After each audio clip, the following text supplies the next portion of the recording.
ఈ యొక్క క్లాస్‌ని మాకు టీచ్ చేయబోయే బ్రదర్‌ని జ్ఞాపకం చేసుకోనండి. మీ ఆత్మ ద్వారా బ్రదర్‌ని బలపరిచారని నమ్ముతూ ఉన్నాము. ఇంకను వివేచన, జ్ఞానము, బుద్ధి, ఆలోచనతో దేవా ప్రాముఖ్యంగా నీ నోటుబూరగా ఆయనను వాడుకుంటూ మాతో మాట్లాడండి. మీ సహాయమును దయచేయండి. దేవా సత్యంలోకి మమ్మల్ని నడిపించండి. కృప చూపించండి. జరగనున్న యొక్క మీటింగ్‌ని బట్టి మీరు మాత్రమే సమస్త మహిమ, ప్రభావాలు పొందుకుంటారని ఆశిస్తూ మా ప్రభువు అయిన ప్రియ రక్షకుడు యేసుక్రీస్తు నామంలో అడిగి వేడుకొని ప్రార్థిస్తున్నాం తండ్రి. ఆమేన్. ఆమేన్. Thank you all. Thank you very much. ఇప్పటి వరకు కూడా ప్రార్థనలు ఏకీభించిన మీ అందరికీ ధన్యవాదాలు. ఈరోజు క్లాస్‌లోకి మనకు ముందుకు వెళ్దాము. ఇంకా రావాల్సిన వారికి తెలియపరచండి. ఎండింగ్ వరకు ఉండడానికి ప్రయత్నించండి. వాయిస్ ఏమైనా డిస్టర్బెన్స్ అయితే వెయిట్ చేయండి. ఆహ్, లెఫ్ట్ అవ్వొద్దు. కొన్నిసార్లు ఇబ్బంది అవుతూ ఉంటుంది. ఎందుకంటే టెక్నాలజీ గదా! కొన్నిసార్లు ఇబ్బంది అవుతూ ఉంటుంది. Okay. Thank you. Over to Ravi అన్న. Thank you. అందరికీ వందనాలు. దేవుని కృపను బట్టి మనం థియాలజీని ఒక్కొక్కటిగా చూస్తూ వస్తున్నాం. ఇప్పుడు మనం ఏంజెలాలజీ, డెమనాలజీ అనే సబ్జెక్ట్‌లో రెండో క్లాస్‌లో ఉన్నాం. పోయిన వారం కొంచెం డిస్టర్బెన్స్ అయింది. టెక్నికల్ ఇష్యూ వల్ల, గ్లిచ్ వల్ల కొంచెం వాయిస్ అనేది బ్రేక్ అవ్వడం ఇట్లాంటిది జరిగింది. దేవుని కృపలో ఈరోజు అలా జరగదని నమ్ముదాం. ప్రార్థన చేశాం. మంచిది. కామన్‌గా మనం ఆలోచించినప్పుడు ఎక్కువగా బైబిల్‌లో పోయిన వారం చెప్పాను. మళ్ళీ చెప్తున్నాను. మీకు కొంచెం ఒక అవగాహన రావడం కోసం అంతకని ఏం కాదు. ఆహ్, అసలు ఈ దేవదూతల గురించి, లేతే సాతాను సమూహాల గురించి, దురాత్మ సమూహాల గురించి మనకు అవసరమా అనే ఫీలింగ్ కొన్నిసార్లు మనకు కలగొచ్చు. తప్పేం కాదు. హ్మ్. అవసరమా అనే ఫీలింగ్ కలిగినప్పుడు మనం గుర్తుంచుకోవాల్సింది బైబిల్‌లో అవసరమైన దాన్నే రాశారు తప్ప, అనవసరమైన దాన్ని రాయలేదు. ఓకే. అయితే బైబిల్ గ్రంథంలో దాదాపుగా కొత్త నిబంధన, పాత నిబంధన కలిపి 250 సార్లు కన్నా ఎక్కువ సార్లు ఈ యొక్క స్వర్గ జీవులు, లేకపోతే పరలోక జీవులు వాటి గురించి రాయడం జరిగింది. సో, సెలెస్ట్రల్ బీయింగ్స్ అంటారు వాటిల్ని. వాటి గురించి రాయడం జరిగింది. మనం చాలా వరకు కొన్నిటిని నమ్మం. నమ్మకపోయినా మనం కొన్ని ఊహించుకుంటాం. చాలా వరకు మన జీవితాల్లో మన ఊహల్లో ఎక్కువ బ్రతుకుతా ఉంటాం. ఊహల్లో దాన్ని మనం నమ్ముతా ఉంటాం. ఆ ఊహలు మనకెక్కడి నుంచి వస్తాయి అంటే త్రూ మీడియా ద్వారా వస్తాయి. అదే మీడియా అయినా అవ్వచ్చు. ఓకే. సో, దేవదూతల్ని మనం మీడియాలో చూపించినట్టుగా మూవీసా, కార్టూన్సా, డ్రాయింగ్సా వాటెవర్ ఏదైనా గాని అది మీడియానే. సో, వాళ్ళకర్థమైన వ్యూని ఆహ్, పెట్టి మనకి దేవదూతలంటే వీళ్ళు అని చూపించేశారు. గమనించండి. ఆహ్, ఆ చూసింది నిజం కాదు. ఓకే. మరి ఏది నిజమంటే నమ్మదగిందేది అంటే బైబిల్ మాత్రమే. ప్రపంచంలో నమ్మదగిన గ్రంథమైన, నమ్మదగిన మాటైనా కేవలం వాక్య గ్రంథంలో ఉన్నది మాత్రమే. దాన్ని మాత్రమే మనం నమ్మాలి. అది మాత్రమే ప్రామాణికమైనది. అదొక్కటే నమ్మడానికి యోగ్యమైనది. నా మాటగా కాదు, ఇంకెవరో చెప్పారనే మాటగా కాదు, ఎక్కడో చూసాము అన్నట్టుగా కాదు. వాక్యం ఈ విధంగా చెబుతుంది అన్నట్టుగానే మనం నమ్మితే అది మనకి మేలవుతది. ఓకే. ఆయన చెప్పారండి, అన్న జెప్పారు, లేతే మా పాస్టర్ గారు చెప్పారు. వద్దు అవన్నీ. లేతే నేనెక్కడో చూసానండి, ఆ మూవీలో అలా చూపించారు, ఈ మూవీలో ఇలా చూపించారు. ఆహ్, కొత్తగా వచ్చిన అప్పుడు ఏఐతో జనరేట్ అయిన మూవీ దానిలో క్లిప్‌లో ఇలా వచ్చింది. అలా నమ్మొద్దు. నమ్మదగిన వాక్యంలో నుంచి, నమ్మదగిన బైబిల్ గ్రంథంలో నుంచి ఏముందో అదే నమ్ముదాం. సో, దేవదూతల గురించి వాక్య భాగంలో చాలా చోట్ల రాసుంది. అనేక భాగాల్లో రాసుంది. అసలు దేనికి దేవుడు ఈ దూతల్ని ఏర్పరుచుకున్నారు? అనేది పోయిన వారం కొంచెం మనం చూసాం. దేవదూతల సృష్టి ఎప్పుడు జరిగింది అని మనం చూసినప్పుడు దానికి సంబంధించి డేట్ అయితే లేదు. దానికి సంబంధించి కాలం కూడా లేదు. దానికి సంబంధించి ప్లేస్ కూడా లేదు. మరేముంది అంటే యోబు గ్రంథంలో ఒక మాట ఉంది. యోబు గ్రంథం 38వ అధ్యాయం 6-7 వరకు చదివితే అక్కడ ఒక మాట ఉంటుంది. ఆ మాట ఏంటి అంటే, భూమికి పునాది వేసినప్పుడు దేవదూతలందరూ కూడా హర్షించారు, సంతోషించారు అని కనపడుతుంది మనకి. సో, అంటే భూమిని దేవుడు సృజించక ముందే దేవదూతల్ని దేవుడు సృష్టించారు. ఎందుకు సృష్టించారు అనే కొన్ని భాగాల ప్రశ్నలు మనం చూస్తాం ఈరోజు. పోయిన వారం మీకు ఇంట్రడక్షన్ మాత్రమే చెప్పాను. ఈ ప్రశ్నలకు సమాధానాలు మనం వెతుకుతాం. ఈ ప్రశ్నలు కనిపిస్తున్నాయి అనుకుంటున్నాను నేను. నా స్లైడ్ క్లియర్‌గానే ఉన్నాయా? ఓకే. గుడ్. Thank you. వెంటనే కొంచెం రెస్పాండ్ అవ్వండి. ఇలా చెప్తే సరిపోతుంది. కొంచెం ఈరోజు సబ్జెక్ట్ చాలా ఎక్కువుంటది. ఆహ్, ఎవరైనా బైబిల్ పట్టుకొని తీసి చదవడానికి సిద్ధంగా ఉండండి. ఈ క్వెషన్స్ అన్నిటికి కూడా మనం కొన్ని ఆన్సర్స్ వెతుకుతాం. ఆ ఆన్సర్‌లోకి మనం కొంచెం ఫాస్ట్‌గా వెళ్ళిపోదాం. వెళ్ళిపోతే మనం సమయానికల్లా ముగించుకోగలం. ఒక 10 మినిట్స్ అటు ఇటు అయినా గాని ఆగండి. ఫస్ట్ ప్రశ్న. మీరు ఊహించుకున్న ఇక్కడ ఇమేజెస్ కనిపిస్తున్నాయి చూడండి.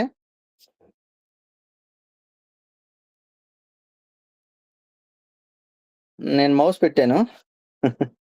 మనం ఊహించుకున్నది ఇది. ఒక బేబీకి ఓ 2 రెక్కలు రకరకాలుగా ఈ విధంగా. బైబిల్‌లో ఎక్కడా కూడా ఈ విధంగా చెప్పలేదు. మరి ఏ విధంగా చెప్పారు? ఈరోజు కొన్ని భాగాలను మీకు చూపిస్తాను. ఇటు పక్కన ఒక ఇమేజ్ ఇచ్చాను. ఇది కూడా ఊహాజనిత చిత్రమే గానీ, ఇది ఎక్కడి నుంచి తీసుకోబడింది అంటే, ఇది బైబిల్ గ్రంథంలోంచి తీసుకోబడిన ఊహాజనిత చిత్రం. గమనించండి. ఇదే అని నేను చెప్పట్లేదు. ఇదే అని ఎవరు చెప్పరు. కారణం ఏంటంటే, ఈ విధంగా అప్పుడున్న ప్రవక్తలకి, అప్పుడున్న కొంతమందికి కనబడడం జరిగింది. దాన్ని రాసి ఉన్నాయి. అవి కూడా ఏ విధంగా ఉన్నాయో చూద్దాం. సో, దేవదూతలంటే ఎవరు? అంటే ఆత్మస్వరూప జీవులు. మీన్స్ గమనించండి, మనం భౌతికమైన జీవులం. వాళ్ళు ఆత్మస్వరూప జీవులు. భౌతికమైన వాటికి భూమి, లేకపోతే ప్రకృతి, ఈ చుట్టూ ఉన్న ఈ యొక్క వాతావరణం. వీటి కంట్రోల్‌ని బట్టి మనం ఉంటాం. ఓకే. అయితే ఇవి ఆత్మస్వరూప జీవులు గాబట్టి, భూమికి సంబంధించిన లేకపోతే మన చుట్టూ ఉన్న వాతావరణానికో లేతే ఎన్విరాన్మెంట్‌కి సంబంధించిన, ప్రకృతికి సంబంధించిన కంట్రోలింగ్ వాళ్ళ మీద ఉండదు. ఆ అదుపులో, ఆ ఆధీనంలో వాళ్ళుండరు. దేవదూతలంటే ఎవరు అంటే ఆత్మస్వరూప జీవులు. వాళ్ళెప్పుడు సృష్టించబడ్డారు మనం చూసాం. ఎవరు అనేది మనం చూస్తున్నాం. ఓకే. ఇప్పుడు మనం ఒక భాగాన్ని మనం గమనిస్తే ఆ! వాళ్ళు ఎవరు అనేది మనం చూసినప్పుడు మనకర్థం కావాల్సిన కొన్ని విషయాలు మనం ధ్యానం చేస్తాం. ఇది ఆల్రెడీ మనం చూసాం. దేవదూతలు ఎప్పుడు సృష్టింపబడ్డారు అనే దానికి.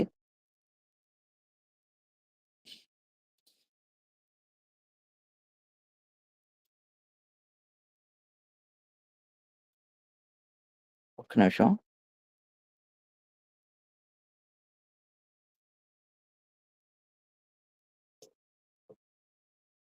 కీర్తనలు 104 4వ చరణం, 4వ వచనం ఒకసారి తీస్తారా?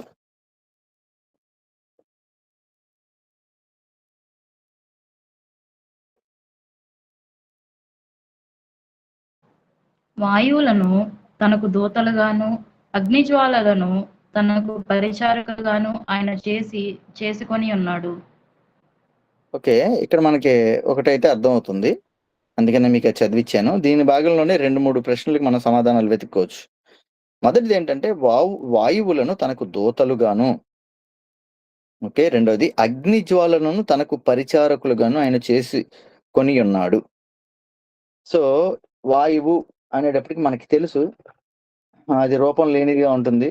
ఎక్కడికైనా ప్రయాణించగలదు. ఏ విధంగానైనా ఉంటుంది. సో, ఆత్మీయ జీవులు, ఆత్మస్వరూప జీవులు వాయువులుగా ఉన్నట్లుగా, వాటికి రూపం లేనట్లుగా మనం చూస్తున్నాం. ఓకే. వాటికి సరైన ఒక రూపం, ఒక అంటే ఫిజికల్ బాడీ వాళ్ళకి లేదు. మరి వాళ్ళనెందుకు సృష్టించాడు దేవుడు? చాలా చాలా ప్రాముఖ్యమైన ప్రశ్న. ఎందుకు సృష్టించాడు దేవుడు? గమనించండి. ఒక వ్యక్తి వ్యవసాయం చెయ్యాలి అనుకున్నాడనుకోండి. ఒక వ్యక్తి వ్యవసాయం చెయ్యాలి అనుకున్నాడనుకోండి. ఏం కావాలి?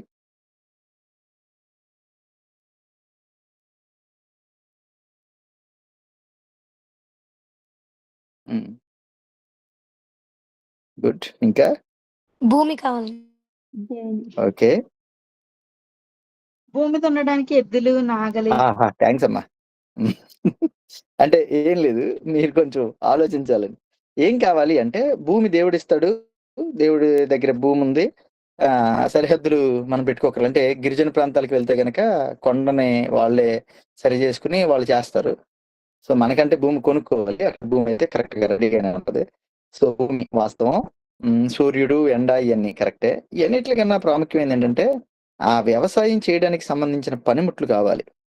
అది ఎద్దులు అవ్వచ్చు, ట్రాక్టర్స్ అవ్వచ్చు, కల్టివేషన్ కి సంబంధించిన ట్రాక్టర్ కి పెట్టే కొన్ని ఎక్విప్మెంట్స్ అవ్వచ్చు. అలాగే ఒకవేళ ఆ పంటని కాయటానికి కొన్ని రకాల జీవులు, లైక్ కొన్ని కుక్కలు అవ్వచ్చు, లేకపోతే అవి ఎలా ఉంది, లేకపోతే రాత్రుళ్ళు వాటి నుంచి సేఫ్టీ కోసం కొన్ని లైట్స్ కావాలి. ఒకవేళ అది పెద్దదైతే దాన్ని సంరక్షించడానికి, లేకపోతే దానిలో వాటర్ని జనరేట్ చేయడానికి పవర్ కావాలి, మోటార్స్ కావాలి.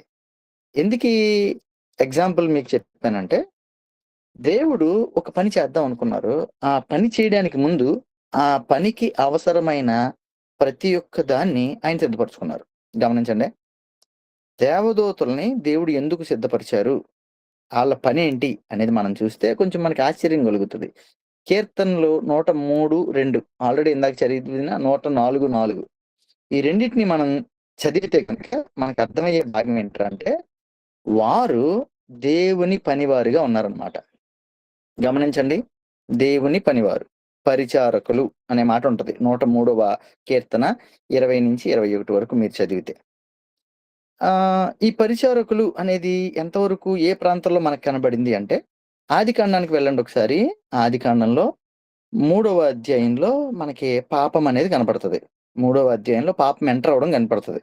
ఓకే, ఎప్పుడైతే దేవుడు ఏదైనా తోటలో ఆదాము గారికి అవకాశం ఇచ్చి, అవ్వగారికి అవకాశం ఇచ్చి అక్కడ ఉంచి, వాళ్ళని అక్కడ ఉంచి ఏదైనా తోట మొత్తం మీరే కాపు కాయాలి, మీరే కాచుకోవాలి, మీరే చూసుకోవాలి అని చెప్పినప్పుడు, వాళ్ళు ఎప్పుడైతే దేవుడి యొక్క మాటను కాదని వాళ్ళు వారి సొంత ఆలోచనతో ఒక పని చేశారో, లేకపోతే దేవుడి మాటకి విరుద్ధంగా ఒక పని చేశారో, వెంటనే ఏదైనా తోట నుంచి వారిని బయటికి పంపించేయడం జరిగింది.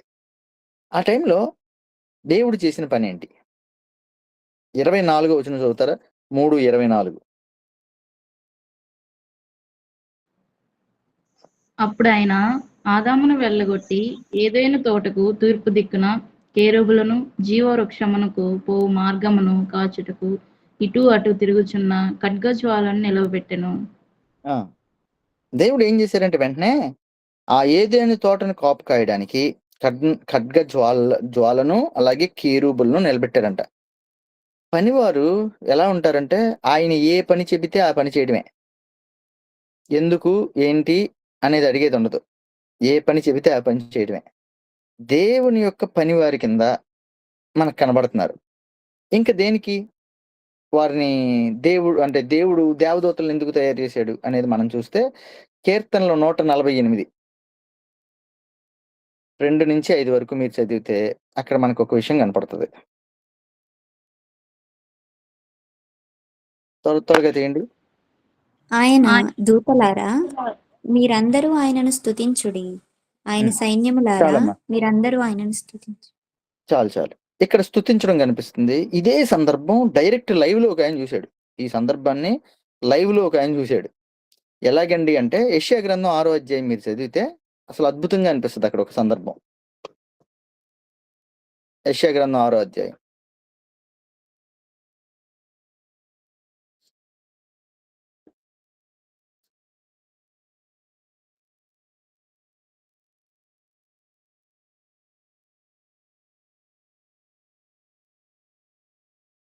రెండవ వచనం.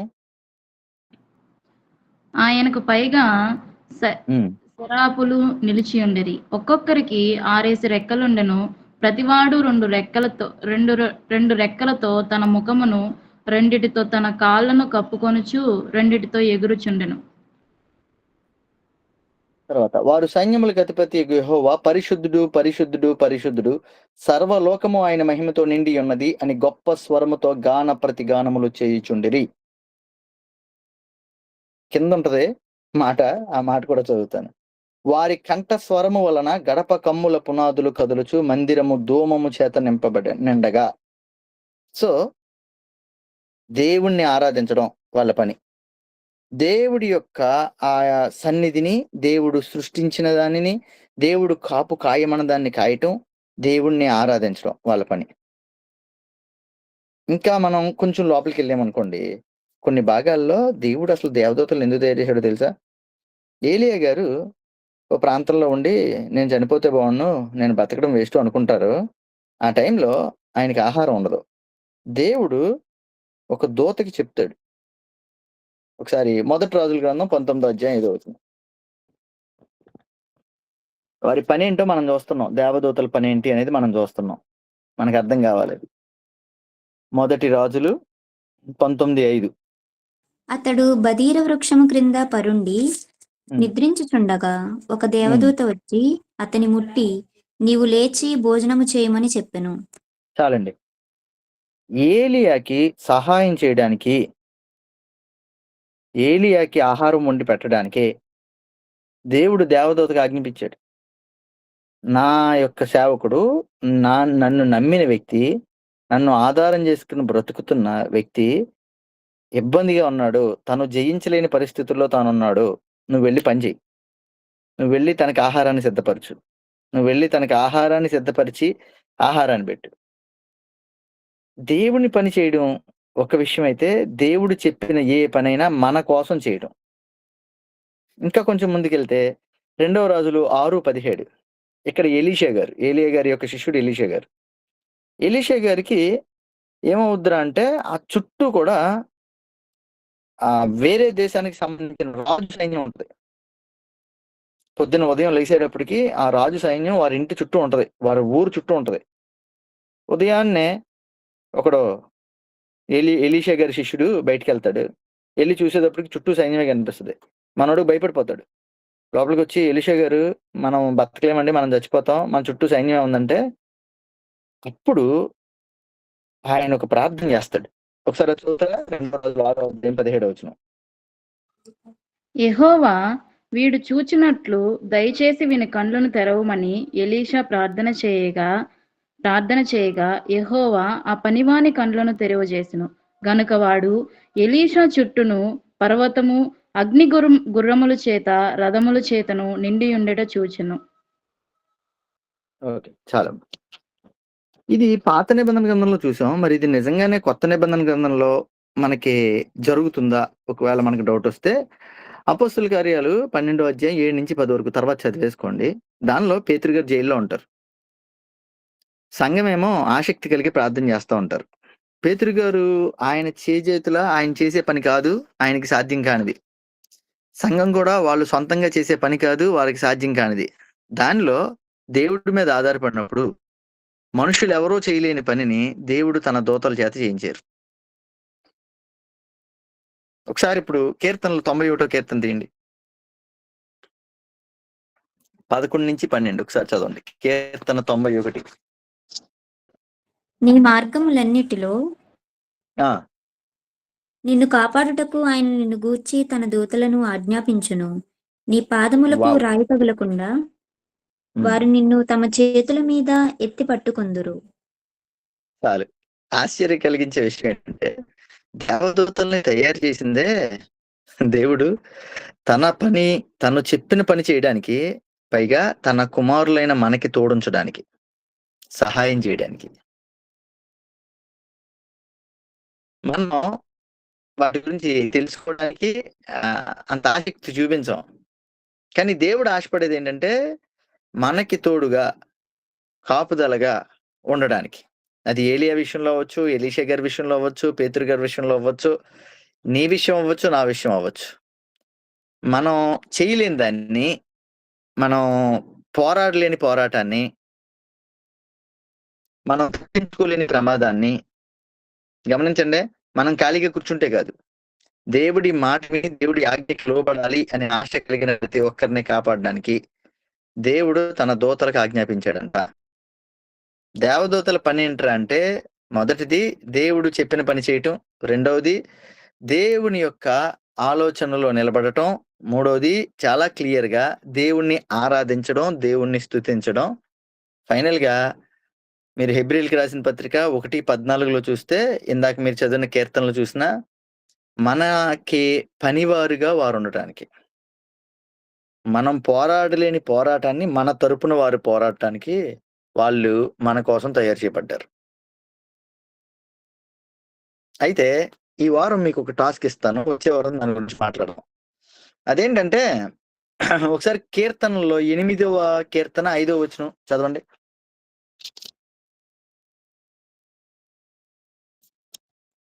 ఎనిమిది 5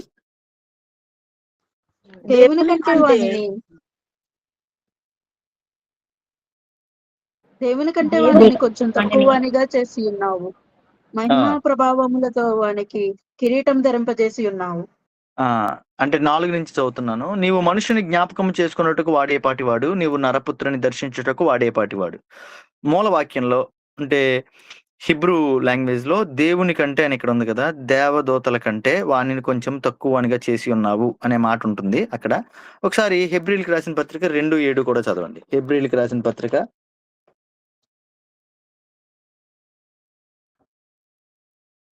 2:7 నీవు దేవదూతల కంటే వానిని కొంచెము తక్కువ వానిగా చేసితివి. అంటే మహిమా ఇక్కడ మీకు క్లియర్ అయింది ప్రభావములతో కదా. అంటే అది అక్కడ నేను అలా ఉంది అనే చెప్పిన మాట ఇక్కడ మీకు క్లియర్ అయింది. ఎందుకంటే హెబ్రీయులకి రాసిన పత్రిక అవ్వచ్చు, బైబిల్ గ్రంథం అంతా మూల భాగం అంతా కూడా హెబ్రీ లాంగ్వేజ్ లో రాసుంది. దాని నుంచి తీసుకోబడిన వివరణే మనకి హెబ్రీయులకి రాసిన పత్రిక 2వ అధ్యాయం 7వ వచనంలో మనకు కనబడుతుంది. దేవదూతల కంటే తక్కువ వానిగా చేసి ఉన్నావు. నా ప్రశ్న ఏంటంటే, నేను చాలా సార్లు ఆలోచించాను ఇది. మీరు కూడా ఆలోచించాలని ఆశపడుతున్నా. దేవదూతల్ని మనకంటే ఎక్కువగా దేవుడు ఎందుకు చేశాడు? ఏమిచ్చారు? మనిషికి ఏమి ఇవ్వలేదు, దేవదూతలకి ఏమిచ్చారు? మనం మీరు వాక్యాన్ని స్టడీ చేసి, దయచేసి ప్రేయర్ చేసుకుని వాక్యాన్ని స్టడీ చేసి, ఏ ఇతరత్ర ప్రాముఖ్యంగా యూట్యూబ్ దగ్గరికి వెళ్ళకుండా, ఓకే, మీరు వ్యాఖ్యానాలు చదువుతారా, ఇంకేదన్నా చదువుతారా, ఇంకేమన్నా ప్రయత్నం చేస్తారా చేయండి. లేకపోతే దేవుడిని అడగండి. వారికి ఎక్కువేంటి, మనకి తక్కువేంటి, మనకి వారికి ఉన్న డిఫరెన్స్ ఏంటి, అది కావాలి. వచ్చే వారానికి దానికి సిద్ధపడండి. ఓకే, ఈ గ్యాప్లోనే మీకు టాస్క్ ఇచ్చేసాను. చాలా రోజులైంది మీకు టాస్క్ ఇచ్చి. సో చాలా ఆలోచించండి ఒకసారి. ఇంత దేవుడు మనల్ని, ఇంత విలువిచ్చిన దేవుడు మనల్ని ఎందుకు తక్కువగా చేశారు? ఆ తక్కువ ఏంటి ఎందులో, అది మనం ఆలోచిద్దాం. ఓకే, సో ఇప్పుడు తర్వాత దానిలోకి వెళ్ళిపోదాం. ఎందుకు సృష్టించారు దేవదూతలను, దేవుడు ఎందుకు సృష్టించారో మనం చూసేసాం.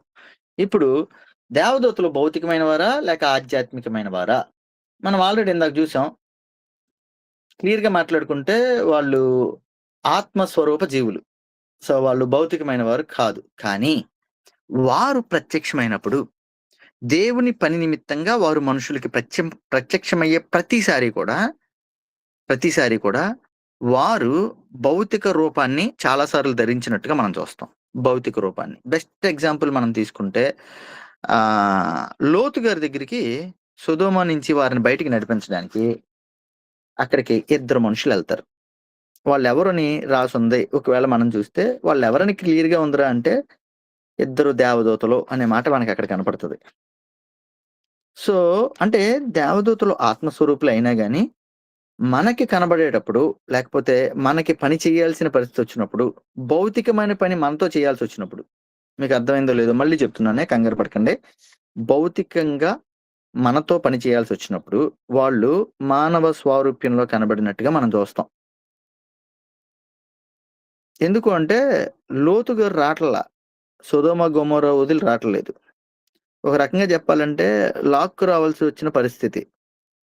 అలా లాక్కు రావాల్సి వచ్చిన పరిస్థితి ఎందుకు వచ్చిందిరా అంటే, ఈయన ఆ ప్రాంతాన్ని వదిలి రావాలనుకోవట్లేదు. ఎందుకంటే ఇష్టపడి అబ్రహాం గారిని వదిలేసి ఆ ప్రాంతానికి వెళ్ళాడు ఆయన. ఆ ప్రాంతం నాశనం అయిపోతుందన్న సంగతి లోతు గారికి తెలియదు, కానీ అబ్రహాం గారికి తెలుసు. ప్రార్థన చేశారు. దేవుడు అబ్రహాం గారి ప్రార్థనని ఆయనతో చెప్పినా గానీ 2 పంపిస్తేనే తప్ప ఆయన బయటికి రాలా.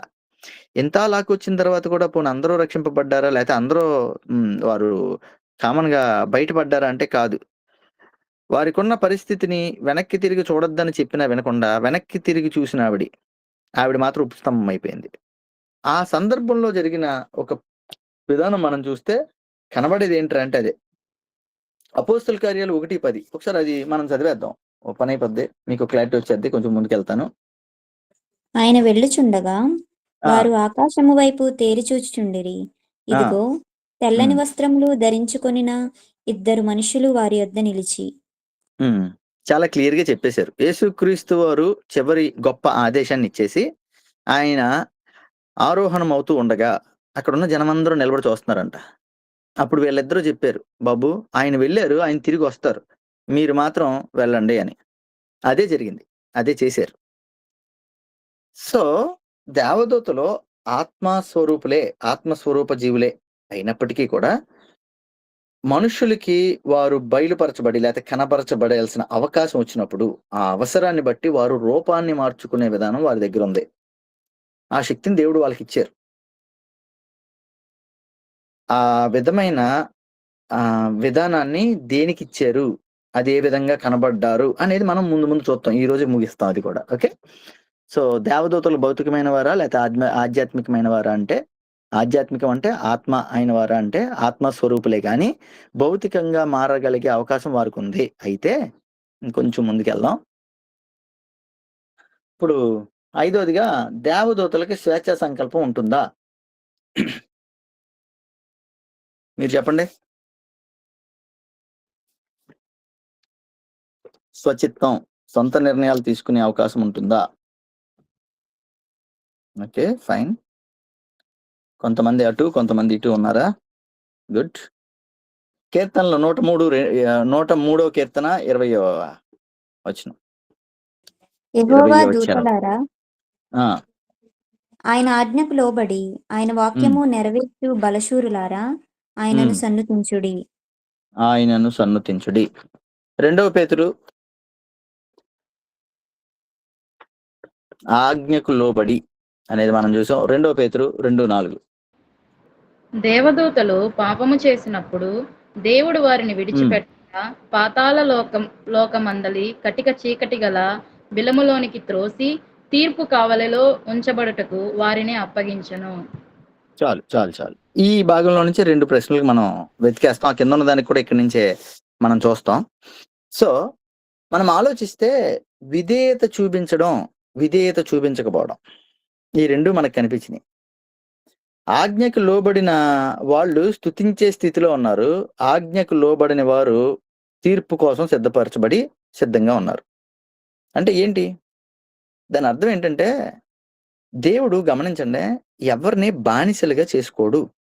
బానిసలుగా తయారు చేయడు. రోబోల్లాగా తయారు చేయడు. ఎందుకలా చేయడండి అంటే, దేవుడు ఒకరి స్వేచ్ఛని దొంగిలిస్తే దేవుడు దొంగ అవుతాడు. దేవుని దగ్గర తప్పున్నట్టు. దేవుని దగ్గర తప్పుండడానికి అవకాశం లేదు. మనిషికిచ్చిన స్వేచ్ఛని దేవదూతకిచ్చినా, ఎవరికిచ్చినా స్వేచ్ఛని దేవుడు ఎందుకిచ్చాడో తెలుసా? తన యొక్క బానిసలుగా వాళ్ళని చేసుకోకూడదని. అయితే గమనించండి చాలా చాలా డిఫరెన్స్ ఉంటది. దేవదూతలకిచ్చిన స్వేచ్ఛకి, మనిషికిచ్చిన స్వేచ్ఛకి చాలా డిఫరెన్స్ ఉంటది. సాతాను గురించి చూసేటప్పుడు మనం అదంతా చూస్తాం. చాలా డిఫరెన్స్ ఉంటది. సాతానుకున్న ఆ విధానంలో దేవుడు ఎంత గొప్ప ఆలోచన కలిగినవాడంటే స్వేచ్ఛ ఇచ్చాడు. స్వేచ్ఛతో పాటు కొన్ని వరాలను కూడా దేవదూతలకిచ్చాడు. స్వేచ్ఛను బట్టి వాళ్ళు తప్పు చేశారు. వరాలు తీసేసుకునే అవకాశం దేవుడి దగ్గర ఉంది. కానీ తీసుకోలేదాయన. ఆ వరాలను అలాగే కంటిన్యూ చేశాడు. దేవదూతలకి స్వేచ్ఛా సంకల్పం ఉంటుందా? ఉంది కాబట్టే వాళ్ళు పాపం చేశారు. ఉంది కాబట్టే సొంతంగా ఆలోచించారు. ఉంది కాబట్టే సొంతంగా ఆలోచించి గర్వం అనేది వచ్చి ఒక గుంపు దాదాపుగా కోటానుకోట్లు దురాత్మ సమూహాలుగా పరలోకాన్ని నుంచి దూరం అయిపోవాల్సిన పరిస్థితికి వారొచ్చారు. సో, వాళ్ళకి స్వేచ్ఛా సంకల్పం ఉంది. ఎందుకండి అలా ఇచ్చాడు దేవుడు అనే ప్రశ్న మీకు రావచ్చు. దేవుడు అలా ఇవ్వడానికి కారణం ఆయన యొక్క గుణ లక్షణాలే. ఆయన వేరొకరి స్వేచ్ఛని దొంగతనం చేసినా, వేరొకరిని రోబోల్లా తయారు చేసినా, దేవుడు తన గుణానికి వ్యతిరేకంగా ఆయన పని చేయడు. అందుకే ఆ పని చేశాడాయన. మరి దేవదూతలు మరణించగలరా?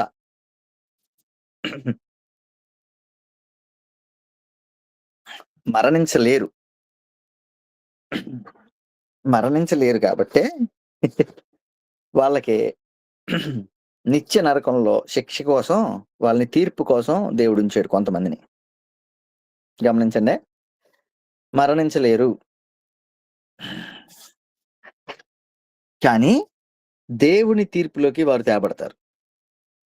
దేవుని కంట్రోల్‌లో, దేవుడి యొక్క ఆలోచన చొప్పున వారికి తీర్పు తీర్చబడతది. లూకా సువార్త 20వ అధ్యాయం ఒకసారి తీయండి. దీనిలో యేసుక్రీస్తు వారు చెప్పిన మాటను మనం చూద్దాం. మనకింకా కొంచెం అవగాహన రావచ్చు. లూకా సువార్త 20:36. వారు పునరుద్ధానములో పాలివారైయుండి దేవదూత సమానులను దేవుని కుమారులైన ఉందురు గనుక వారికను చావనేరరు. గనుక వారికను చావనేరరు. అంటే దీనిలో దేవుడు ఏ ఎగ్జాంపుల్ చెప్పారంటే దేవదూత షేరింగ్ పోయిందా?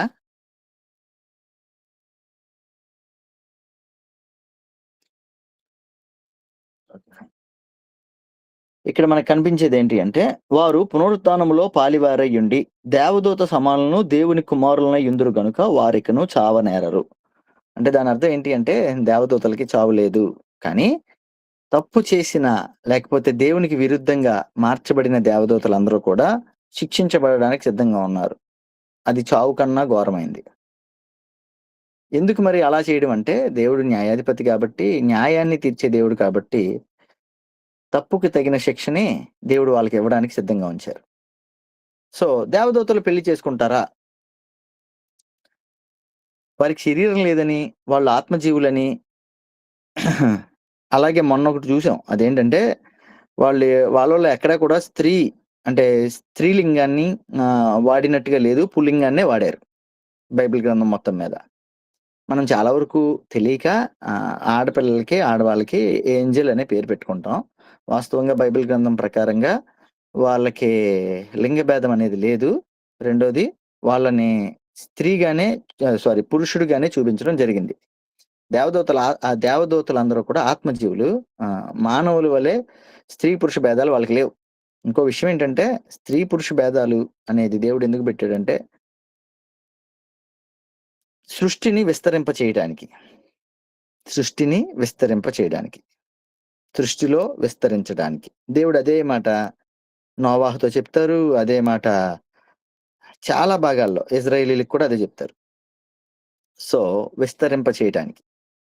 అందుకనే పునరుత్పత్తి అవయవాలు, ఆర్గాన్స్ అనేవి మానవులకు ఉంచాడు. వాళ్ళకి అవి లేవు. ఓకే, ఎంతమంది దేవదూతలు ఉన్నారు? దానియేలు గ్రంథం 7వ అధ్యాయం 10వ వచనం త్వరగా చదవండి. అగ్ని వంటి ప్రవాహము ఆయన యొద్ద నుండి ప్రవహించుచుండెను. వేవేల కొలది ఆయనకు పరిచారకులుండిరి. కోట్ల కొలది మనుష్యులు ఆయన ఎదుట నిలిచిరి.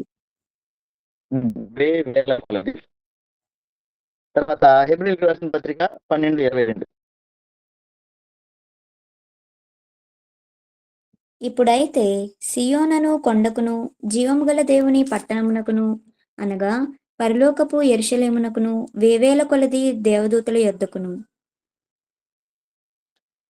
ఓకే, తర్వాత ప్రకటన 5:11. మరియు నేను చూడగా సింహాసనము జీవులను పెద్దలను ఆవరించి ఉన్న అనేక దూతల స్వరము వినపడెను. వారి లెక్క కోట్ల కొలదిగా ఉండెను. చాలండి. సో మనం ఇక్కడ భాగాలు చూసినప్పుడు క్లియర్ అయిపోయిన విషయం ఏంటంటే లెక్కలేనంత మంది, ఎవరో కూడా ఇంతమంది అని చెప్పడానికి అవకాశం లేనంతమంది, అంతమంది దేవదూతలు ఉన్నారు. ఇప్పుడు మనం ఒకసారి ఇవి చాలా ఫాస్ట్ గా చూసుకుంటే పోదాం. దేవదూతలు అంటే ఎవరు? వాళ్ళు ఆత్మస్వరూపులు.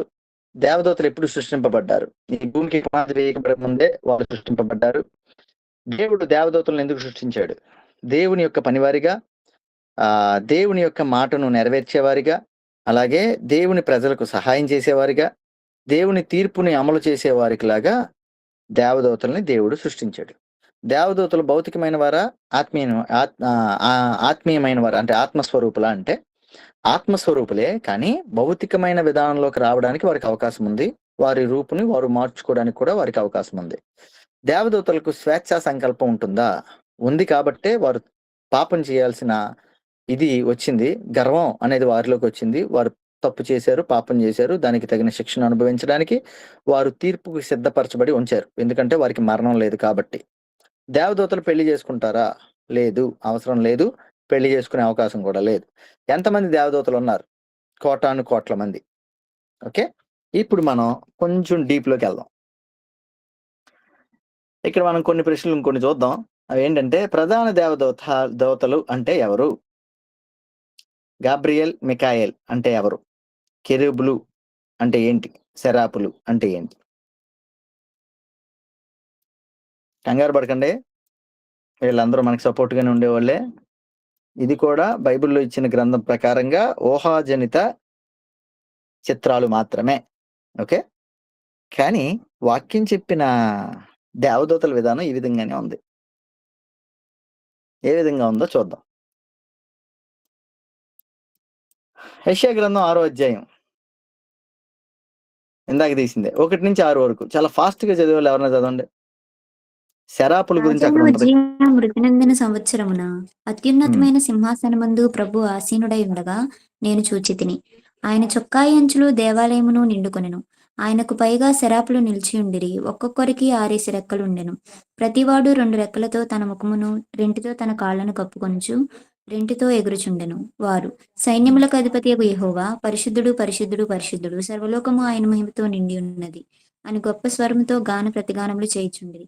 వారి కంఠస్వరము వలన గడప కమ్ముల పునాదులు కదులుచు మందిరము ధూమము చేత నిండగా నేను, అయ్యో, నేను అపవిత్రమైన పెదవులు గలవాడను, అపవిత్రమైన పెదవులు గల జనుల మధ్య నివసించువాడను, నేను నశించి తిని. రాజును సైన్యములకు అధిపతి నగు.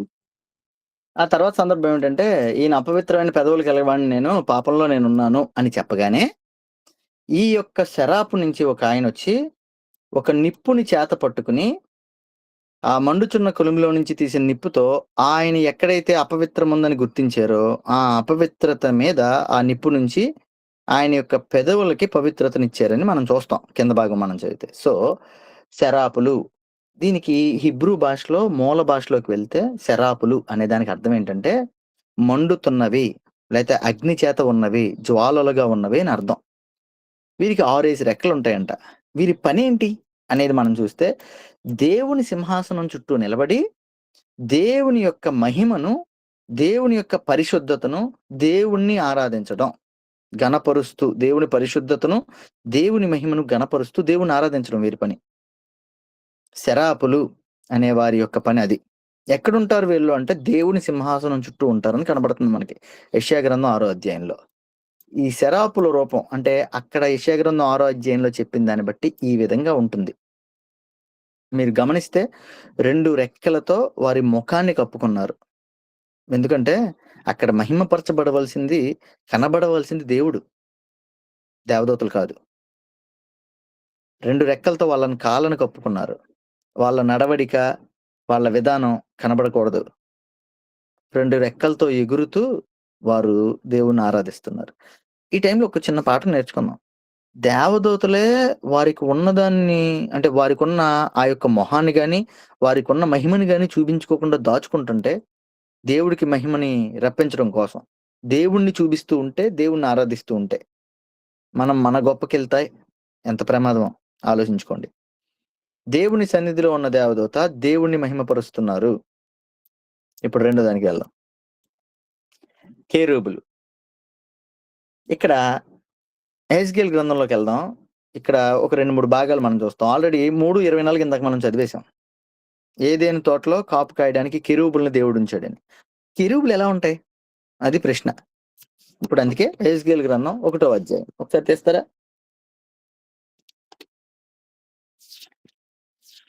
ఎహెజ్కేలు గారు బబులోను సామ్రాజ్యంలో ఆయన ఒక చెర మీన్స్ ఆ ప్రాంతం మొత్తంలో వీరు ఒక బందీలుగా, బానిసలుగా అక్కడ ఉన్నారు. యాజకుడిగా ఉన్నాడు ఆయన. ఆ టైంలో ఆయనకి కలిగిన దర్శనం, 30 సంవత్సరాల వయసులో ఆయనకి కలిగిన దర్శనం అది. ఆయన దర్శనాన్ని చెప్తున్నారు, అది మనం చూద్దాం ఒకసారి. 1వ అధ్యాయం 2 నుంచి. యెహోయాకీను చెరపట్టబడిన 5వ సంవత్సరమున ఆ నెలలో 5వ దినమందు కల్దీల దేశమందు కేబారు నది ప్రదేశమున యెహోవా వాక్కు బూజీ కుమారుడును యాజకుడునగు యెహెజ్కేలునకు ప్రత్యక్షము కాగా ఏం జరిగింది? నేను 5 నుంచి చదువుతున్నా. దానిలో నుండి 4 జీవుల రూపము గల ఒకటి కనబడెను. వాటి రూపము మానవ స్వరూపం వంటిది. ఒక్కొక్క దానికి 4 ముఖములు 4 రెక్కలను గలవు. ఓకే.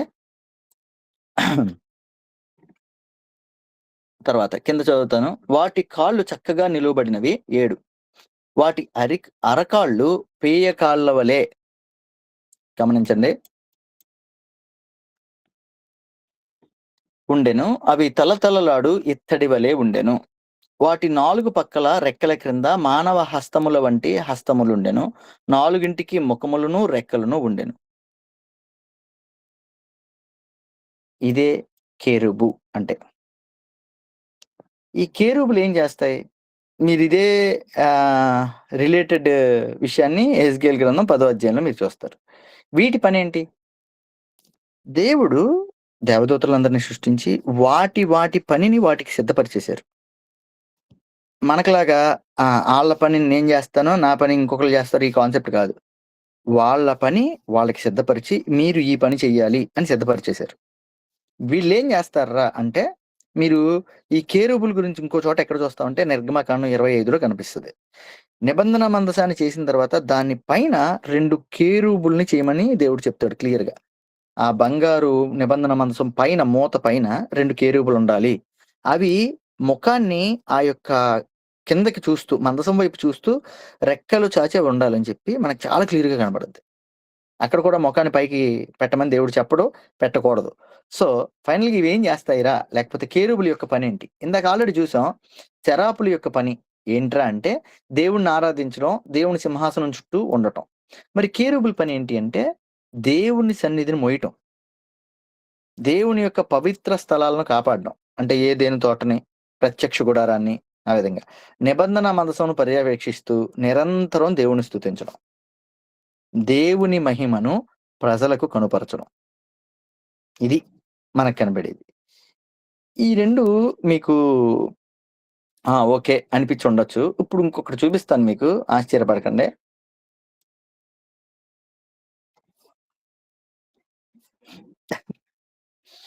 దీనికి సంబంధించిన ఇంకొన్ని ఇమేజెస్ చూపిస్తానే. కొంచెం ఇవి జనరేటెడే, మీరేమి ఇలాగే ఉంటారని కాదు, కానీ చెప్పబడిన రూపం ప్రకారంగా ఈ విధంగా ఉండే అవకాశం ఉంది.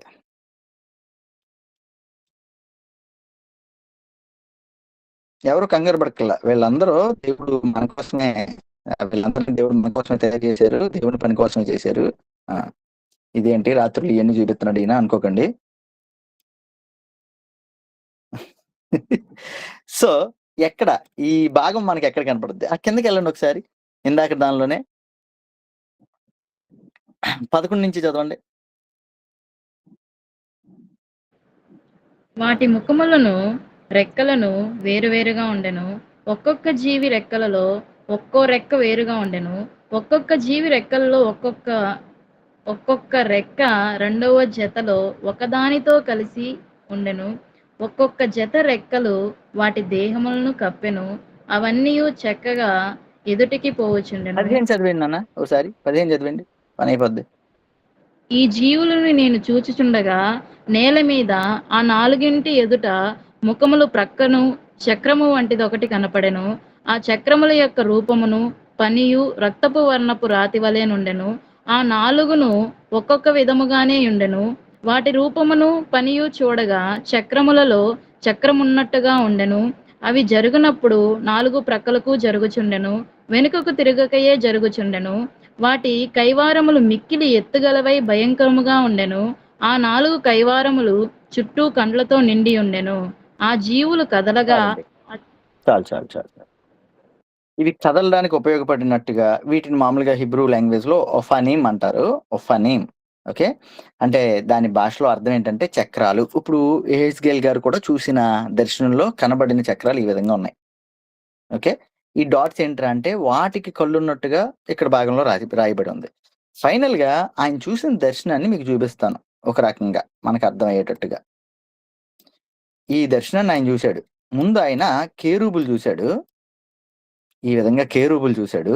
ఆ కేరూబులకి 4 ముఖాలు ఉన్నాయని, మానవ ముఖం, ఎద్దు ముఖం, సింహం ముఖం, గ్రద్ద ముఖం. ఓకే, ఈ 4 రకాల ముఖాలు ఉన్నాయని, అలాగే 4 రెక్కలు ఉన్నాయని మనకు కనబడింది. ఈ భాగాన్ని చూశాడు ఆయన. ఆ తర్వాత ఇంకా పరీక్షించి చూడగా ఆ దేవదూతల కింద ఈ విధంగా చక్రాలు కనబడినాయి. దేనికి ఇవన్నీ అని మీరు చూస్తే పైన సింహాసనం కనబడింది. సో దేవుని సింహాసనాన్ని మోస్తున్నట్లుగా ఇదిగోండి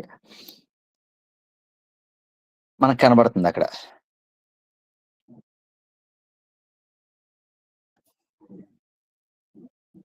ఇంకా కొంచెం ముందుకెళ్దాం. ఎందుకు ఇలా కనబడని అది ప్రశ్న. ఎందుకు ఇలా కనబడని గమనించండి. మనకున్న భౌతికమైన కళ్ళతో ఆత్మస్వరూప జీవులను చూడడం అసాధ్యం. ఓకే, మనకున్న భౌతికమైన కళ్ళతో మనం ఎలాంటి వాళ్ళం అంటే ఎలీషా గారి యొక్క శిష్యులు లాంటి వాళ్ళం మనం. ఎందుకంటే ఎలీషా గారి శిష్యుడు చూశారు కదా ఇందాక, పాపం ఆయనకి చుట్టూ సైన్యం ఉంది. ఎలీషా గారు చూశారు. ఎలీషా గారేమో దేవుడు ఉంచిన సైన్యాన్ని చూశారు. కానీ తన శిష్యుడు ఏం చేశాడు అంటే చుట్టూ ఉన్న మానవ సైన్యాన్ని మాత్రమే చూశాడు. చచ్చిపోతాం అనుకున్నాడు. గురువు గారిని పిలిస్తే ప్రార్థన చేస్తే కళ్ళు తెరవబడినాయి.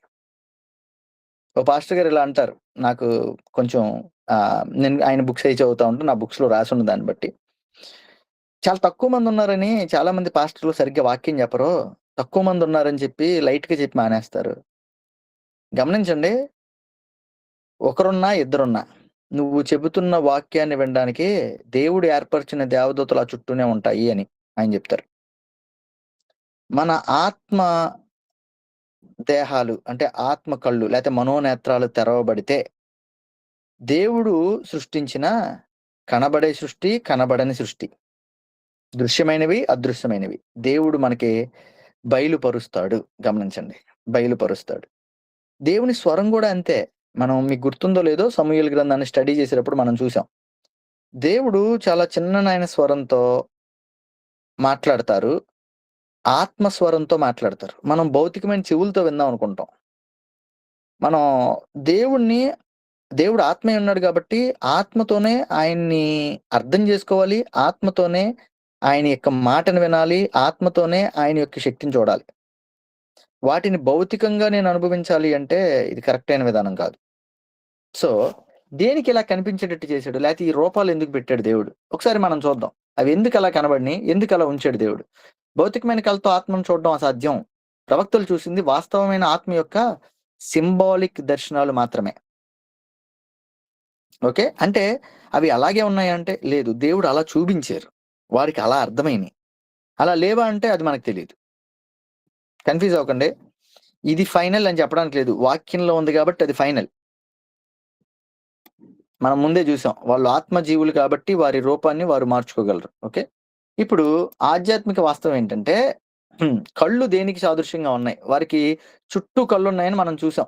ఇదంతా కళ్ళే అని చూసాం. వీరి రెక్కలకు కూడా కళ్ళు ఉన్నాయని మనం చూసాం. ఇందాక కూడా కొన్ని 2-3 ఇమేజ్లు చూపించా. కళ్ళు దేనికి సాదృశ్యం? ఒకవేళ మనం చూస్తే గనక సర్వజ్ఞానం, దేవుని ప్రణాళికలన్నిటినీ చూడగల సామర్థ్యం వాటికి ఉంది. దేవుని ప్రణాళికను అర్థం చేసుకుని చూడగలిగే సామర్థ్యం వాటికి ఉంది అని మనకు అర్థమవుతుంది. ఓకే, రెండవది రెక్కలు. సర్వవ్యాపి అయిన దేవునికి వారు పరిచారకులుగా ఉన్నారు. వారు ఎక్కడికైనా వెళ్ళగలరు, ఏ పనైనా చేయగలరు. దానికి సాదృశ్యంగానే దేవుడు వారికి రెక్కల్ని చూపించినట్టుగా లేకపోతే ఉంచినట్టుగా మనం చూస్తాం. ఫైనల్, ఇన్ని రకాల ముఖాలు దేనికి? ఒక్కరికే అన్ని రకాల ముఖాలు ఎందుకు? ఇవి మీరు గమనిస్తే సృష్టిలో ఉన్న ఒక సైడ్ సింహం వచ్చింది, లైన్ ఇమేజ్ వచ్చింది. మామూలుగా అయితే ఎద్దుది ఉండాలి. సో ఇది మనం చూస్తే గనక మనకు అర్థం చేసుకోవాల్సింది ఏంట్రా అంటే ఇవి దేవుడి సృష్టిలో వాటి జాతుల ప్రకారంగా హై ఎండ్ ఏదైనా ఉందంటే అదే ఇవే. పక్షిరాజు అంటాం మనం గద్దనే, అంటే పక్షులన్నిటిలో టాప్ మోస్ట్ అదే. జంతువులన్నిటిలో సింహం టాప్ మోస్ట్, తర్వాత ఎద్దు. సో దేవుడు ఏంట్రా చూపిస్తున్నారంటే ఆయన బలం ఎంతదో ఆయన సృష్టి ఎంత గొప్పదో, ఆయన సృష్టి ఆయన ఆధీనంలో ఏ విధంగా ఉందో మనకి తెలియపరచడానికి, సృష్టి అంతా దేవునికి లోబడి ఉందని తెలియపరచడానికి ఆ విధమైన రూపుని దేవుడు చూపించారు. ఓకే. ఇప్పుడు చాలా ఫాస్ట్‌గా వెళ్తున్నాను. మీకు డౌట్స్ ఏమన్నా ఉంటే నోట్ చేసుకోండి, అడగండి. No problem. నెక్స్ట్ క్లాస్ అంతా కూడా మనం ఆ విధంగా ఉందాం. దేవుడు చెప్పిన విధానంలో ఇన్ని రకాల దేవదూతలు మనకు కనబడతారు. ఇంకా ఉంటారు. తర్వాత స్లైడ్‌లో అదే మనం చూస్తాం. దైవిక జీవుల వర్గీకరణ. కెరూబులు 4 ముఖాలుంటాయి, 4 రెక్కలుంటాయి. ఇప్పుడు దాకా మనం చూసింది అదే. వీళ్ళ ప్రాథమిక పని ఏంటంటే దేవుని యొక్క వాహకం కింద, అంటే దేవుని యొక్క సింహాసనాన్ని మోసేవిగా మనకి కనబడుతున్నాయి. దేవుని యొక్క పనివారిగా వాళ్ళు ఉన్నారు. దేవుడు ఎక్కడ కాపుదలని లేకపోతే ఎక్కడ ఖాయమంటారో, ఏదైనా తోట అయితే ఏదైనా తోట, నిబంధన మందసం అయితే నిబంధన మందసం, ప్రత్యక్ష గుడారం అయితే ప్రత్యక్ష గుడారం, అక్కడ వారి యొక్క పనిని చేయడానికి వారు సిద్ధంగా ఉంటారు. సెరాఫులు అంటే ఒక ముఖంతో 6 రెక్కలతో వాళ్ళు ఉన్నట్టుగా మనం చూస్తాం. దేవుని యొక్క పరిశుద్ధతని కొనియాడుతూ ఆరాధిస్తూ దేవుని యొక్క పవిత్రతను మనుషులకి ఆపాదిస్తూ వాళ్ళు ఉన్నట్లుగా మనం చూస్తాం ఆ సందర్భంలో. ఓకే. తర్వాత మిగిలిన కొన్ని ప్రాణులు శరీరం నిండా కళ్ళతో ఉన్నట్లుగా మనం చూసాం. నిరంతరం ఆరాధించే వారిగా మనం చూసాం. ఓఫానీం చక్రాలలో చక్రాలు, ఇది మనం ఆల్రెడీ ఎహెజ్కేలు గ్రంథంలో మనం చదివాం. దేవుని సింహాసన కదలికను ఇవి చూపిస్తున్నట్లుగా మనం అర్థం చేసుకోవచ్చు. ఫైనల్ది సందేశకులు అంటే మెసెంజర్స్. వీరెవరు అంటే గాబ్రియేలు ఈజ్ ఏ మెసెంజర్. మనుషులకి సందేశం ఇవ్వడానికి వారు ఉన్నట్లుగా మనం చూస్తాం. వాళ్ళకి తెల్లని వస్త్రాలు ఉన్నాయి, రెక్కలు లేనట్లుగానే మనం చూస్తాం. సో ఇన్ని రకాల దేవదూతలు ఉన్నాయండి.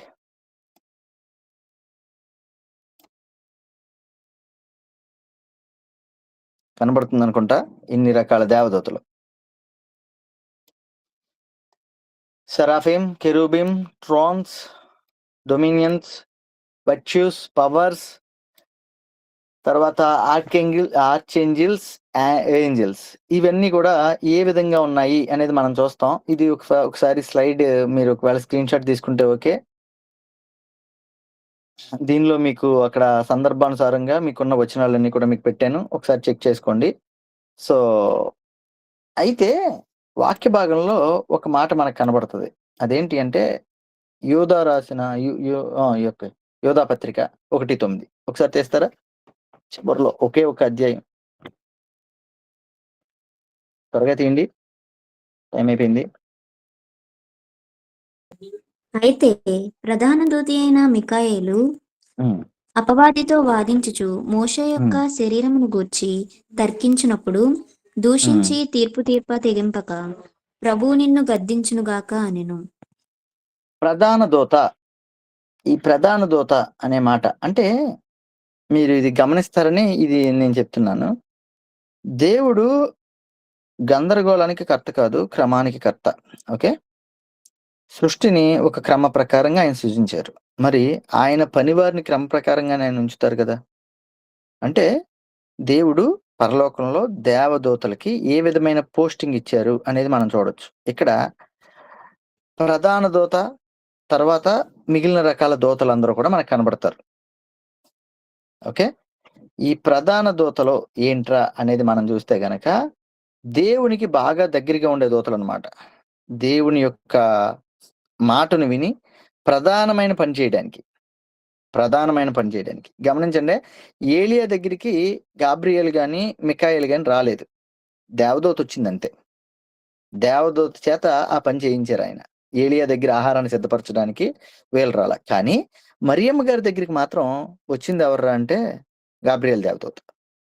సో ప్రధానమైన పని చేయటానికి దేవుడు ప్రధానమైన దేవదూతలకి దేవుడు అవకాశాన్ని ఇచ్చారు. సైన్యంగా ఉండడానికి సైన్యానికి సంబంధించిన దేవదూతలకు అవకాశం ఇచ్చారు. అంటే ఒక్కొక్క పనికి ఒక్కొక్క దానికి సంబంధించి ఒక్కొక్కరిని దేవుడు నియమించారు. ఇది చాలా మంది బైబిల్ పండితులు ఏ విధంగా వర్ణించారు అంటే హైరార్కే అంటారు దీన్ని.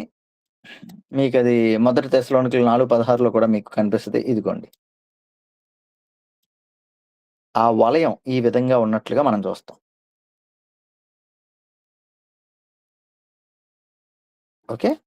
అయితే దీనిలో కెరూబులు, సెరాపులు, లేకపోతే మనం చూసిన ఓఫ్రీమ్స్ అంటే చక్రాలు, ఆ తర్వాత ఉన్న మిఖాయేలు, గాబ్రియేలు వీళ్ళందరూ దేవునికి దగ్గరగా అంటే ఆ సన్నిధికి దగ్గరగా ఆ పని చేస్తూ వెళ్తూ ఉంటే చివరకుండే వాళ్ళే ఏంజెల్స్ అన్నమాట. దేవదూతలు అనేవారు. ఈ దేవదూతల్లో చాలా గ్రూప్స్ ఉన్నాయి. ఇందులో ఫైనల్‌ది ఏంజెల్స్. మనకు అత్యంత సన్నిహితులు, వ్యక్తిగతంగా సంరక్షకులుగా ఉండడానికి దేవుడు ఏర్పరిచినవారు. అయితే గమనించండి. రోమన్ క్యాథలిక్స్ వీళ్ళని పూజిస్తారు. వాళ్ళకి ప్రార్థన చేస్తారు. వాక్యం దేవదూతలున్నారు అని చెబుతుంది కానీ, దేవదూతలు ఎవ్వరిని కూడా పూజించమని చెప్పదు. దేవదూతలు ఎవ్వరిని ఆరాధించమని చెప్పదు. అంతెందుకు మీరు ప్రకటన గ్రంథం చదివితే యోహాను గారు పరలోకాన్ని చూపిస్తున్న దేవదూతకి కాళ్ళు పట్టుకోవడానికి ఆయన సిద్ధపడితే, వెంటనే ఆ దేవదూత ఏమంటదో తెలుసా? నేను నీతో సమానున్నే. నేను నీతో సమానున్నే. ఈ వివరణంతా వినేసిన తర్వాత ఓహో! ఓకే. మనం దేవదూతల వైపు చూడాలా? కాదు. ఈ వివరణంతా విన్న తర్వాత అబ్బా! అంత మహిమ గల జీవులు దేవుడు ఏర్పరిచాడు. వాళ్ళ వైపు చూడాలా? వాళ్ళు మనకుండాలా? కాదు. ఈ మహిమ గల ఇంత గొప్ప దేవదూతలను ఏర్పరిచి దేవుడు, ఇంత గొప్ప దేవదూతలతో ఆరాధన చేస్తూ దేవుడు, నాకు కొన్ని సార్లు అంటే ఇది సిద్ధపడుతున్నప్పుడు అనిపించిన విషయం మీతో చెప్తాను. ఎవరో బాధపడొద్దు గాని. దేవుడు పిచ్చోడా అనిపిచ్చింది. ఆ మాట అంటున్నందుకు క్షమించాలి. అర్థం చేసుకుంటారని అంటున్నా. అంత గొప్ప ఆరాధికులు, అంత గొప్ప శక్తి కలిగిన వారు, అంత గొప్ప మహిమ కలిగిన వారు, ఆయన మాటంటే భయపడిపోయేవారు ఆళ్ళందరూ. అరే! ఈళ్ళందరినే కాదని నీ కోసం, నా కోసం ఈ లోకానికి రావడం ఏంటి ఈయన? నీ కోసం, నా కోసం ఆలోచించడం ఏంటి? నీ కోసం, నా కోసం అంత గొప్ప వాళ్ళని తీసుకొచ్చి మనకి పని వాళ్ళుగా చేయడం ఏంటి? ఎంత గొప్ప విషయం చూడండి అసలది. అసలు ఎంత ఆశ్చర్యం కలిగించిందో ఆ విధానం. మనమేమో వాళ్ళని జూసి వీరిని జూసి మనం ఆశ్చర్యపోతాం. కానీ దేవదూతలు అనుకుంటాను నేను, మనల్ని జూసి ఆళ్ళు ఒక రకంగా జెప్పాలంటే ఈర్ష్యపడతారు. ఇంత ఇదిగా మేము ఆరాధిస్తున్నా, మా ఆరాధన వినకుండా ఇద్దరు, ముగ్గురు ఎక్కడ కూడి ఉంటే అక్కడికి వెళ్లి నేను ఆళ్ళ ప్రార్థన వింటాను, ఆళ్ళ పాటలు వింటాను అంటాడేంటయ్య ఈయన అర్థం గాదు అనుకుంటారేమో. గమనించండి. దేవదూతలున్నదే దేవుని పనిని విధేయత కలిగి చేయడానికి. ఈ లోకంలో దేవుడి పని చేయడానికి సిద్ధపడిన వాళ్ళకి, దేవుడి పని గురించి ఆలోచించిన వారికి, పవిత్రంగా ఉండాలి అని ఆశపడిన వారికి, వారు పోరాడలేని వాటిలో ఆ పోరాటాల్లో మీ తరపున నిలబడటానికి దేవదూతలున్నారు. దానియేలు గారు ప్రార్థన చేస్తారు. ఆ ప్రార్థనా సమాధానాన్ని రాకుండా సాతానుగాడు ఆపుతాడంట. ఆ టైంలో మిఖాయేలు అనే దేవదూతెళ్లి సాతానుతో పోరాడి దేవుడిచ్చిన సమాధానాన్ని తీసుకొచ్చి దానియేలు గారితో చెప్తారు. అర్థం చేసుకోండి. దేవుడు మనకెంత విలువనిచ్చారో అర్థం చేసుకోండి. మనకి ఆయన సహవాసాన్ని ఇవ్వడానికి, మనకి ఆయన మాట తెలియపరచడానికి దేవుడు దేవదూతలను సిద్ధపరిచి దేవదూతలనుంచాడు. ఆయన ఆలోచన మనం ఎరగాలని, మనం పోరాడలేని సాతాను సమూహాలతో మన తరపున పోరాడడానికి వాటినుంచాడు దేవుడు. దేవుడు అంత విలువ మనకిచ్చాడు. ఇవన్నీ దేనికిరా అంటే, మనం తెలుసుకొని నాకెవరో లేరు, నా వల్ల ఏదీ కాదు అనుకునే మీకు దేవుడు చెప్తున్న మాటేంటంటే ఒకటే. మీ పనివారిగా నేనుంచాను. మీ ప్రార్థనలు ఆలకించడానికి, మీ యొక్క నాకెన్నో సార్లు ఇలా జరిగింది. అందుకని ఈ సందర్భాన్ని చెప్తున్నా. నేను చాలా సార్లు అంటే వైజాగ్ లేతే వేరే వేరే చోటకి మీటింగ్స్‌కెళ్ళినప్పుడు, ఓ రోజు నైట్ అయితే నేను నా పిల్లలు కారులోనే ఉన్నాం. ఏం జరిగిందో తెలీదు, ఎలా జరిగిందో తెలీదు. రాత్రి 2 గంటల పైనే అయిపోయింది. నాకు నిద్రొచ్చింది. బాగా హెవీగా ఇంక పడుకున్నా నేను స్టీరింగ్ పట్టుకొని పడుకున్నా. దాదాపుగా అప్పుడు 80 కిలోమీటర్ల స్పీడ్‌లో ఉంది నా కారు. ఏమైందో తెలీదు. నా వెనకాల భుజం మీద ఎవరో కొట్టినట్టు అనిపించింది. నేను కొట్టిన ఎవర్రా ఇంతది కొట్టారని లేసేటప్పటికి నా ఎదురుగా గ్యాప్ కూడా లేదు. నాకు ఎదురుగా ఒక లారీ ఉంది. ఒకవేళ అది కరెక్ట్‌గా ఇదైతే ఈరోజు మేముండం. నా పిల్లలు, నేను మొత్తం అందరం కారులోనే ఉన్నాం. ఎవరలా చేశారు? మనకు కనబడదది. మన భౌతిక కళ్ళకి అది కనబడదు. దేవుడిచ్చే కాపుదల, దేవుడిచ్చే ఆ యొక్క నీ ప్రయాణాల్లో అవ్వచ్చు, నీ పరిస్థితుల్లో అవ్వచ్చు, లేతే ఎవరో మాట్లాడదాం అనుకుంటే, ఎవరో నిన్ను తిడదాం అనుకుంటే, వాటిని కూడా కంట్రోల్ చేసే విధంగా దేవుడు తన ఆధ్యాత్మిక జీవులకి మనల్ని ప్రొటెక్ట్ చేయడానికి, మనల్ని కాయటానికి వాటిని సిద్ధంగా ఉంచాడు. ఇదెప్పుడు జరుగుద్దన్నా అంటే, దేవుని యొక్క ఆలోచనలో నేను నిలబడాలి. నేను పాపం వైపు కాకుండా పవిత్రత వైపు నేను నడవాలి. పరిశుద్ధంగా నేను బ్రతకాలి. గమనించండి, పరిశుద్ధత లేని దగ్గర దేవదూతలు కూడా నివాసం చేయవు. దేవుడైనా ఉంటాడేమో గాని దేవుడైతే విడిచి వెళ్ళడు. పరిశుద్ధాత్ముడు మనల్ని విడిచి వెళ్ళడు. కానీ దేవదూతలు విడిచి వెళ్ళిపోతాయి. గమనించండి. దేవుడు మనకెంత విలువిచ్చాడో గమనించండి. మనం చేయాల్సింది ఆ దేవదూతలు ఆరాధిస్తున్న దేవునికి వాటికి మించిన ఆరాధన మన ద్వారా దేవుడు జరిగించాలని ఆశపడుతున్నాడు. అందుకే ఆయన ఏమంటాడంటే, ఆత్మతో సత్యముతో నువ్వు ఆరాధన చేయి నాకు అంటాడు ఆయన. సో వాటి యొక్క విధానం ఇది.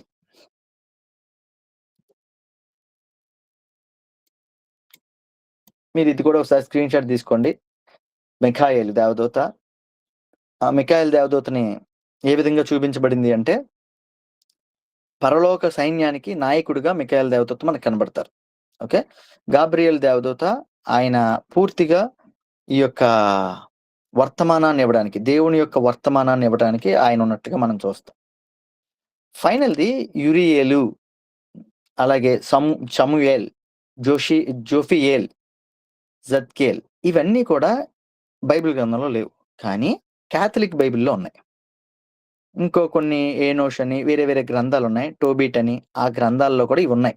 అందుకని మీకు అర్థం కావడానికి ఇవి చూపించాను. బైబిల్లో లేని వాటి గురించి మనకొద్దు. కానీ మిగిలిన అంటే దేవదూతల శ్రేణులకి, దేవదూతలకు కూడా రకరకాల పేర్లు ఉన్నాయి వారి పనిని బట్టి. వాటిని బట్టి ఇవి రాయబడినాయి. కానీ వీటిని నమ్మడానికి లేకపోతే అంగీకరించడానికి మనకు అవకాశం లేదు. బైబిల్లో లేవు కాబట్టి. అలా అని మరి ఏ విధంగా వాటిని నిర్ణయించారనేది మనకు తెలియదు. ఓకే. ఫైనల్ థింగ్ ఒకటే.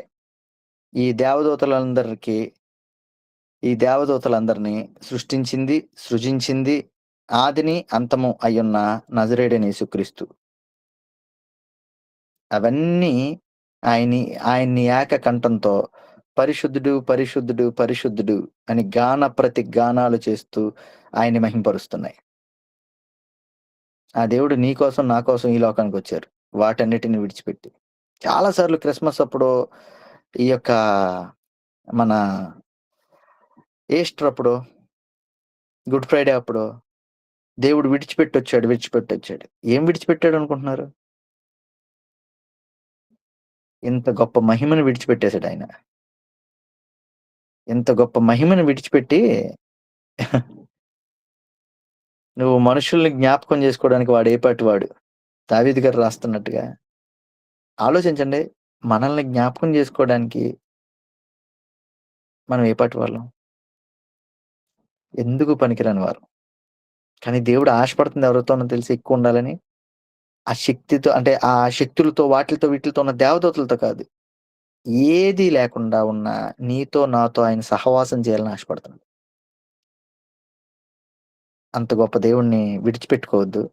ఆయన సహవాసంలో, ఆయన సన్నిధిలో మనం ముందుకు సాగుదాం. Thank you. ప్రార్థన చేద్దాం. వచ్చే వారం డెమనాలజీ 2 క్లాసుల్లో అది కూడా ముగిద్దాం. ప్రార్థన చేద్దాం ప్రతి ఒక్కరు. పరిశుద్ధమైన దేవ, ప్రేమ కలిగిన తండ్రి, మీ గొప్ప నామానికి వందనాలు, స్తోత్రాలయ్యా. ఎంత గొప్ప దేవుడు ప్రభువా. ఎంత ప్రేమ మీకుంది ప్రభువా మా మీద. ఎందుకు ప్రభువా మేమంటే మీకు అంత ఇష్టం? మేము ఎన్నోసార్లు మీకు విధేయత చూపించలేదు. ఎన్నోసార్లు తప్పిపోయాం. ఎన్నోసార్లు పడిపోయాం. ఎన్నోసార్లు వెనకడుగు వేసేసాం. కానీ మీరు మాత్రం ఆ దేవదూతలందరినీ కాదని, వారి ఆరాధన కాదని, వారందరినీ మీకు పనివారిగా, మాకు సహాయకులుగా మీరు ఉంచారు. ఎంత గొప్ప దేవుడు నాయన. మీ ప్రేమకు వందనాలు ప్రభువా. మమ్మల్ని జ్ఞాపకం చేసుకోవడానికి మేమేమాత్రం ఉపయోగం లేని వారం, మీకు ఉపయోగపడని వారం. అయినా గాని మీరు మీ యొక్క మహిమని మా నుంచి కనపరచాలని ఆశపడుతున్నారు. మేము చేసే క్రియల్లో, మేము చేసే పనుల్లో మీ మహిమను కనుపరుచుకోవాలని మీరు ఆశపడుతున్నారు. మీకు విధేయత కలిగి జీవించే బిడ్డలుగా మమ్మల్ని మార్చండి. తెలుసుకున్న వాటిని అనేక మందికి తెలియపరుస్తూ, అబద్ధ బోధల వైపు వెళ్ళక, సత్య సువార్త వైపు నిలిచే భాగ్యాన్ని మాకు అనుగ్రహింపచేసి, మీకు సాక్షులుగా ఈ లోకంలో మాకిచ్చిన పనిని మేము నెరవేర్చేవారిగా మమ్మల్ని సిద్ధపరిచి నడిపిస్తారని యేసుక్రీస్తు నామంలో అడిగి వేడుకొనుచున్నాం తండ్రి. ఆమేన్. Thank you. అందరికీ వందనాలు. సో 9:05 అయింది. మీకేమైనా క్వెషన్స్ ఉన్నాయా? లేకపోతే వచ్చే వారం ఆ క్వెషన్స్ ప్రోగ్రామ్ పెట్టుకుందామా?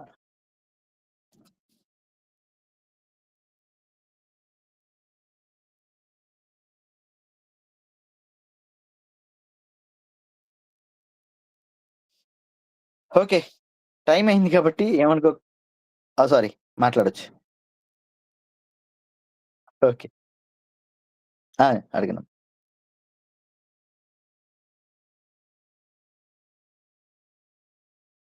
అవును.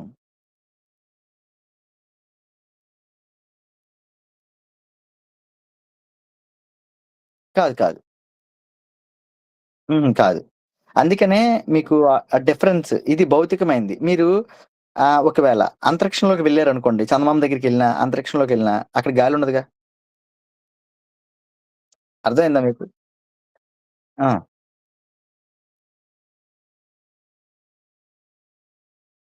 హ్మ్.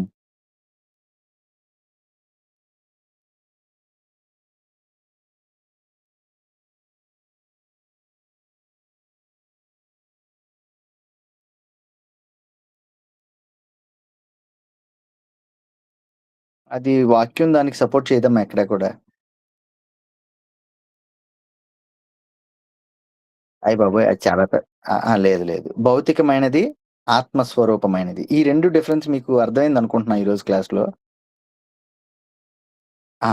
ఓకే. అంటే అది మనకి డిఫరెన్స్ తెలుసు. అంటే చాలా సింపుల్. మనం ఈ ఎన్విరాన్మెంట్‌కి కంట్రోల్ అయ్యి మనం ఉంటాం. ఆధీనంలో ఉంటాం అంటల్లా. కంట్రోల్ అయ్యి మనం ఉండాల్సొస్తది. వర్షం పడిందనుకోండి మనం పరిగెట్టుకుంటూ ఎళ్ళాల్సిందే. ఇదే దేవదూతల దగ్గరికెళ్తే ఆ అవకాశం వాళ్ళకుండదు. అంటే అవకాశం ఉండదంటే ఆళ్ళకసల ఆ వర్షం అనే ఇదే తెలీదు. అర్థమైందా? నా వాయిస్ వచ్చిందా? ఓకే. ఆ! సో, సో మనం మనం వాక్యాన్ని గమనించండి. వాక్యాన్ని చదివేటప్పుడు దానిలో ఉన్న మూల అర్థాలు వెతికితే గనక చాలా బావుంటది. ఇప్పుడు మనకి టెక్నాలజీ బాగా అందుబాటులో ఉంది. మీకు అవకాశం ఉంటే కొన్ని సైట్స్ చెప్తాను. ఆ సైట్స్ నోట్ చేసుకోండి. అవి నోట్ చేసుకొని వాటిల్లోయి మాత్రం చదవండి. మీరు అంటే నెట్‌లోకి వెళ్లి సెర్చ్ చేయమన్నాం గదా అని గూగుల్ చెప్పిన ప్రతిది నమ్మొద్దు. ఓకే. చాలా తప్పులు చెప్తది. కొన్ని సైట్స్ ఉన్నాయి. ఈ యొక్క బైబిల్ స్కాలర్స్ కొంతమందున్నారు. వాళ్ళకి సంబంధించిన కొన్ని సైట్స్ ఉన్నాయి. అవి మీకు నేను ఇస్తాను. వాటి నుంచి మీరు మూల పదాలు చదవండి. వాటిని బట్టి మనకింకా బైబిల్ బాగా అర్థమవుతది. Okay. Thank you.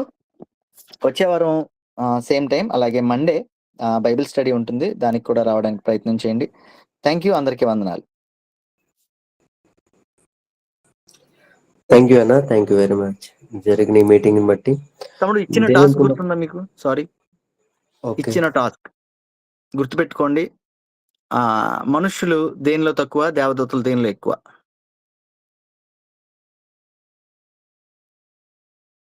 Thank you. జరిగిన ఈ మీటింగ్‌ని బట్టి దేవునికి మాత్రమే సమస్త మహిమ ప్రభావములు కలుగునుగాక. ఆమేన్. అందరికీ వందనాలండి. జ్ఞాపకం ఉంది కదా, మనకి అక్టోబర్ నెలలో ఏజెన్సీ సువార్త పరిచర్య ఉంది. దాని కొరకు ప్రిపేర్ అవ్వండి. ఎవరైతే రావాలని ఆశపడుతున్నారో మాకు తెలియపరచండి. మరలా గురువారం మనకి ఈ యొక్క థియాలజీ, ఏంజియాలజీ అండ్ డిమినాలజీ క్లాస్ కంటిన్యూ అవుతుంది. మన ముందున్న సోమవారం బైబిల్ స్టడీ రన్ అవుతుంది. తప్పకుండా పాల్గొనండి, ప్రార్థించండి. Praise lord.